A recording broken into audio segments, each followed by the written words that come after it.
Ассалаумағалейкум достар. Бүгін Nexia автокөлігінің печкасын көретін боламыз. Печка дұрыс істейді, бірақ ауыстыратын кезде жаңағы аяқ қала бойға дұрыс ауыспайды.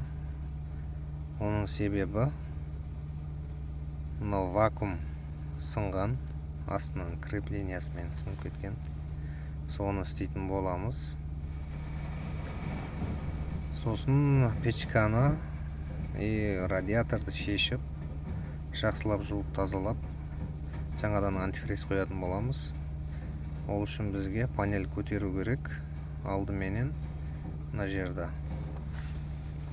магнитофон тұратын жерді босатып аламыз. Бізбен болыңыздар. Мінекей мына жерлерді скоростың алдын босатып алдық. Енді мына жерде 10 гайка бар, біреу мына жамбасында бар, мына жақта бар. Осы екеуін шешіп, мыналарды босататын боламыз. Мінекей достар, мұны печка, осы магнитофон тұратын жердің бәрін шешіп алдық. Енді бұл крепленияны шығару үшін целый печканың коробкасын шығару керек. Бұлайды паят етіп жәндегідей жалғауға болады, бірақ жақсы шықпайды одан. Целый шешіп істесек дұрыс болады. Қазір печканы босатамыз енді.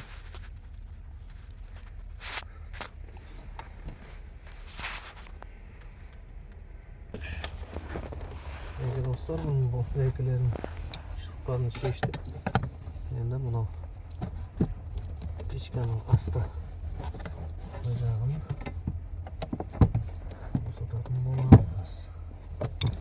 Мына жерде тағы біреу бар екен.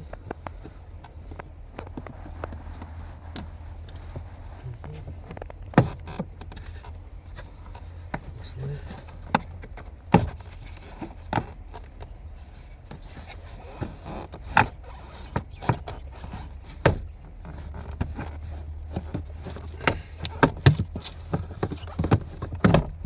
Шығады бұл.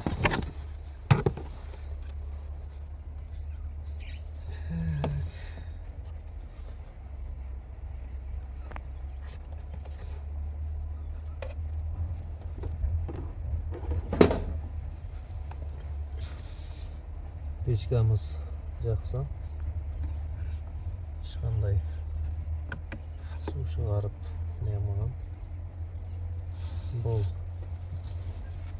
жәндегі алюминий емес, мыс. Қымбаты да емес, арзаны да емес. Средний. Мыстың китайский. Бұлар да жақсы жылытады негізі.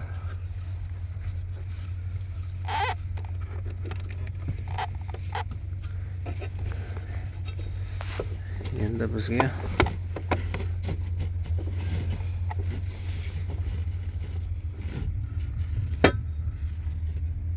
мына крепленияны шығарып алуымыз керек. Осы боковойындағын өзгертетін осы. Бұны негізі ашқан соң жау керек. Печканың радиаторы, радиатор барлығын тазалап алсақ болады. Қазір соны шешеміз. Сырт жақтан суды төгіп, радиаторда шешіп, мына печканың радиатор трубкаларын ажыратып жазып істейтін боламыз. Алдыменен суды төгіп алайық. Радиаторда мына бұрышта төгетін жері. Суды төгуге мынандай ыдыс дайындап алдық. Астына қоямыз. Енді мына жерден қол салсақ, печканың асты шешіледі.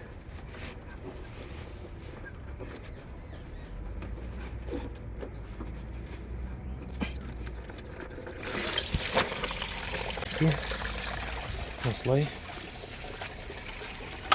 шешеміз.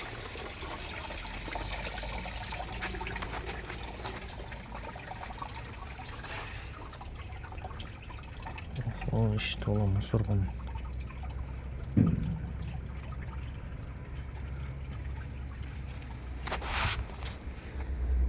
Так.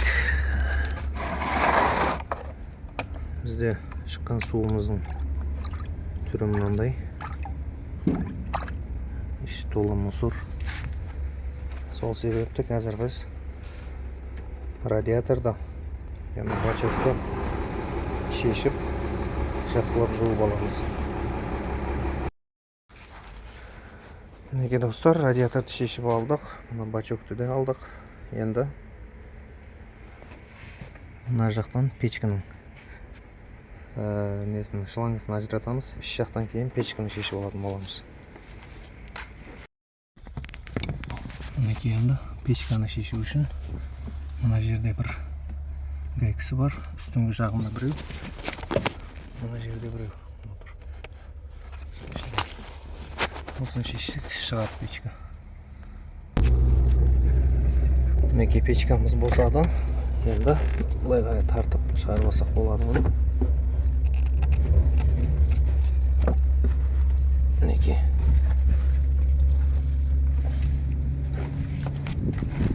Оны енді жақсылап жуып тазалаймыз.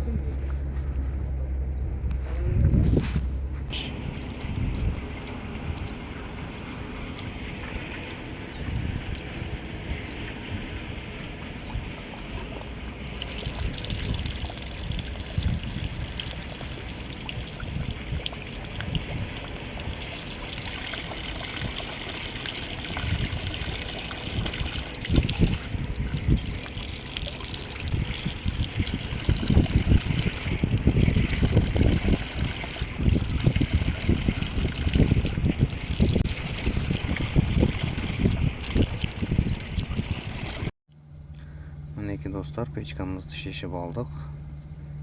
Енді бізге мынау вакуумды ұстап тұратын креплениясы астындағысын шығарып алуымыз керек.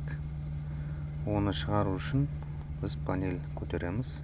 Панель шешу керек. Панеліміз так 2-3 болттан тұрады. Өз целый мына панельді шешіп ала саламыз. Сосын қайттан жинайтын боламыз бұны. Мінекей бұл панельді көтеру үшін мына сырт жақтан мына жерде бір гайка бар, міне фонарик. Мынау тұр 13, арғы бетінде бар 2, 13. Соларды шешсек, панель ары қарай ішке қарай шығу керек. Мынау бір 10 гайка бар. Сосын мына жамбасында бір шуруп бар. Арғы жамбасында бір шуруп бар. Сосын мынау астыңғы жағында біреу бар. Арғы шетінде де астында біреу бар. Мінекей достар, біз шешеміз деген мына сынған затын шешіп алдық. Мына ішім айланып, жәндегідей қатып қалған екен. Енді негізі бұны буыдан да тапса болады, бірақ бұны өзіміз қазір паяльникпен қыздырып, үсет етіп, сынбайтындай қыламыз бұны. Дәл осылай тұрады бұл. Мынау арт жақтағы мынаның ашып жауатын вакуумдікі. Мынаусы ыстық аяққа, лавойға ұратын үшін сондай настройкасы. Сол вакуумды ұстап тұратын крепление. Осыны қазір паяльникпен ертіп қолдан істейтін боламыз.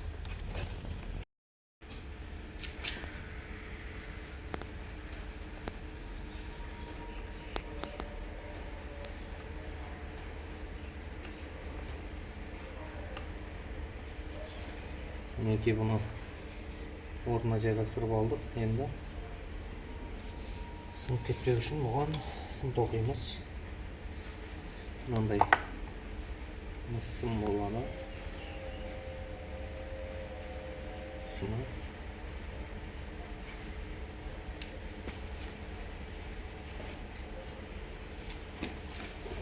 бұның арасына қойамыз. Басын қойып қойсақ шықпайды.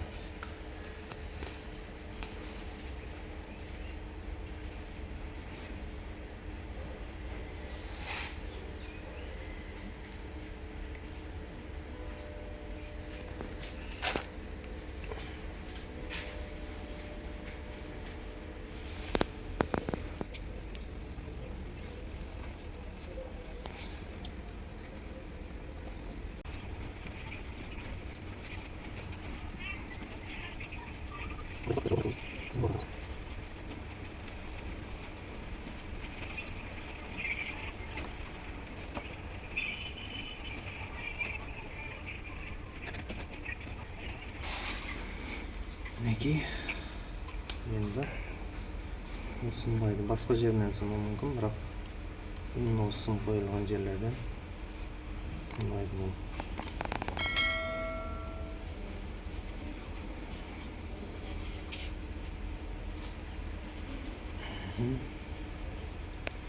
Тағы жер.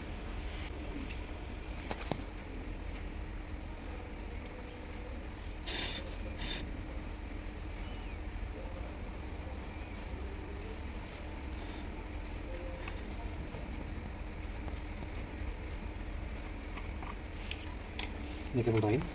Енді орнына қайтадан жинасақ болады.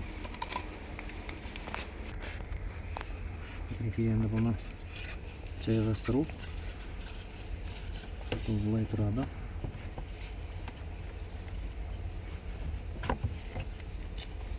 Алдымен мына жердегі майда шуруптарын қатырып аламыз.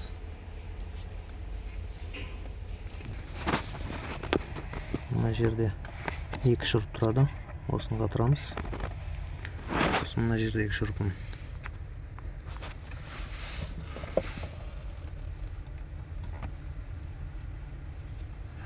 осылай. Сосын мына жақта іш жақта екі шуруп бар.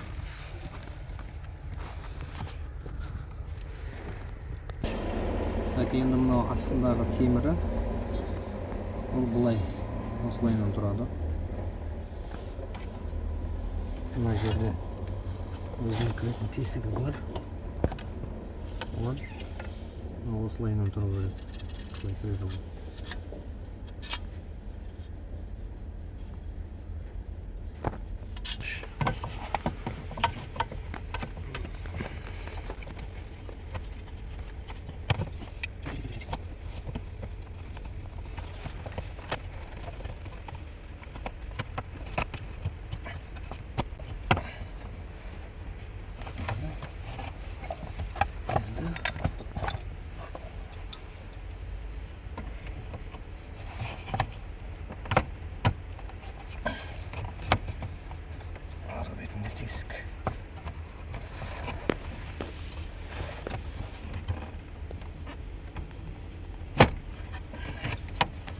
Мінекей бұл жайғасты. Мына бетіне шықты ма тесігінен? Шықты.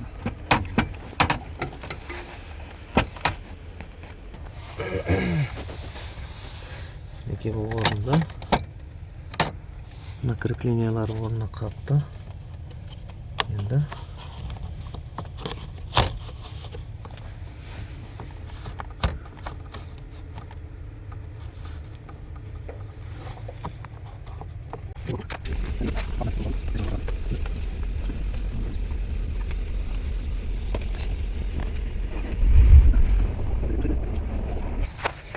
достар, бұны латындарын екеуін де қойдық.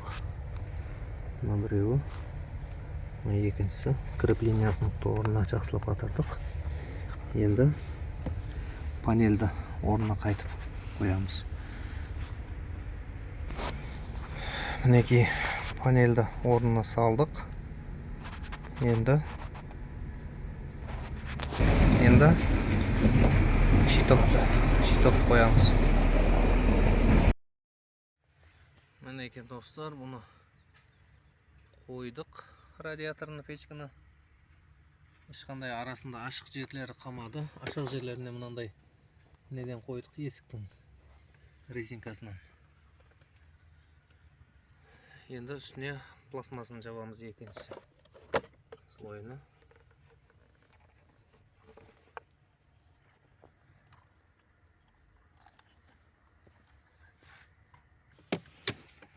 Мінекей бұл екіншісіне сәтті жаптық. Енді тағы бір пластмас қалды, соны жабамыз. Енді мынау ең соңғы бөлігі қалды. Bunu осылай апарып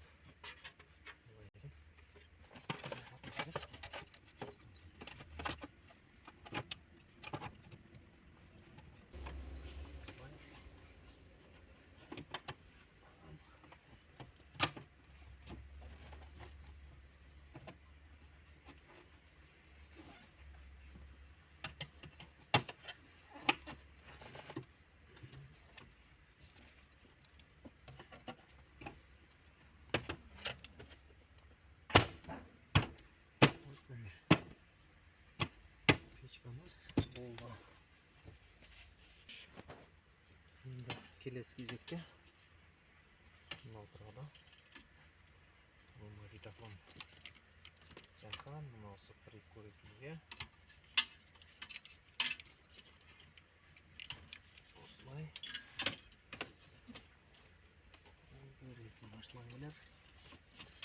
Шыққа келіп берген.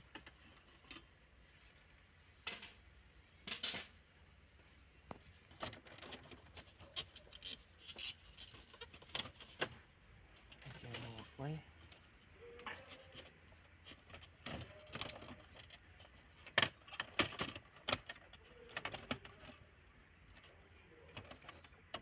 Осылай түседі.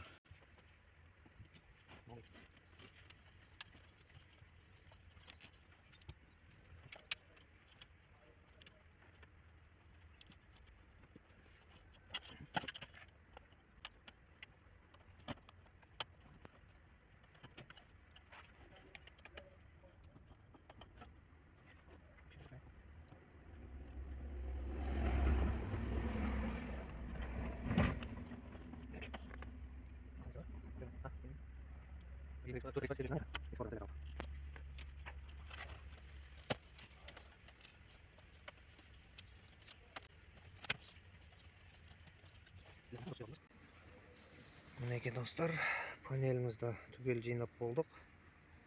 Енді ар жақтан бұлар бәрі қойылды, радиатор. Негізі мына жерге дополнительный печке қойса да болады. Бізге Шымкент ауа райына бұның қажеті жоқ.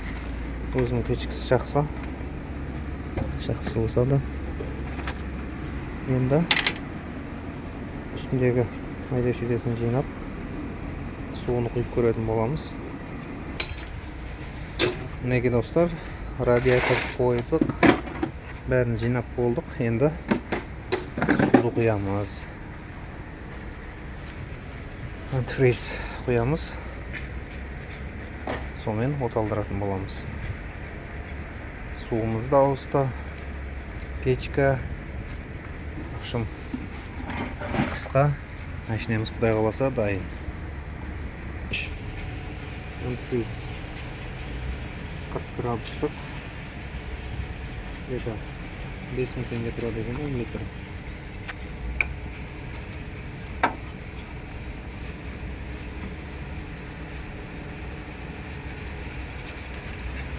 Осыдан құятын боламыз.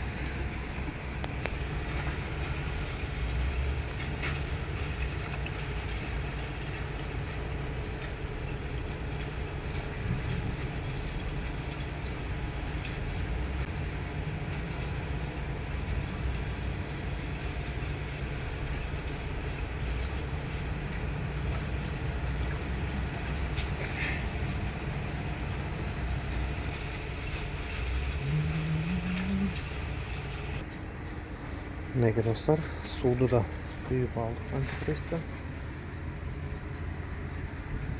Енді оталдырамыз. Оталдыршы. Ауасын да шығардық.